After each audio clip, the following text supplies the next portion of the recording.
Mihangyo ang mga residenteng apektado sa linog sa Matanao, Davao del Sur nga unta mahatagan sab sila og hinabang. Gani ang tubig sa usa ka apektadong barangay dili na magamit sa mga residente tungod kay nagpositibo na kini sa E. coli. Ane report.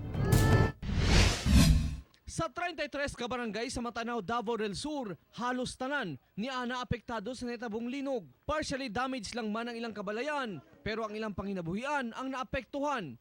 Sa barangay Asinan nga naa sa bukid nga bahin, dinhi makita ang mga pagdahili sa mga umahan ug delikado ng balikan kay nakitaan og pagtipak sa yuta.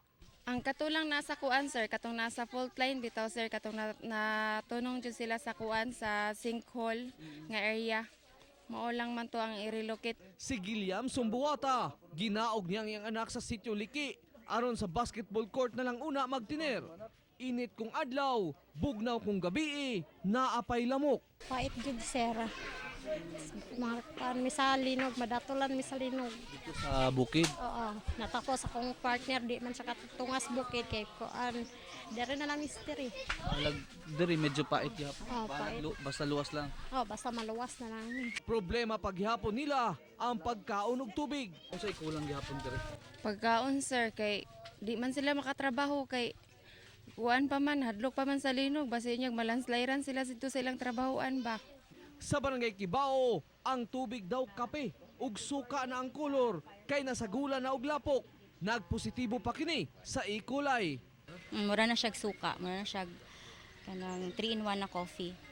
So according sa amo ang unsa ni siya MHO amo ang health nagpositive siya for E. coli. Sama sa ubang lugar nga naigo sa linog, nanawagan usab sila og tabang, labi na kay pahurutay na ang ilang calamity fund kay bag-o ra usab sila naigo sa hulaw. Exhausted na gid siya kay pilahay raman ang amo ang 30% na alang sa 2 million kapin. So sa hulaw nakuha na namo siya og mga 1.5, so nabinlan na lang mi og 1 million kapin. So katong the other day nag-provide mi og cash assistance. Sa karon, miabot na sa 1,873 kabanay ang naapektuhan sa Matanao. Kauban si Melchor Awing sa kamera. Ako, si Real Soroche para sa One Mindanao.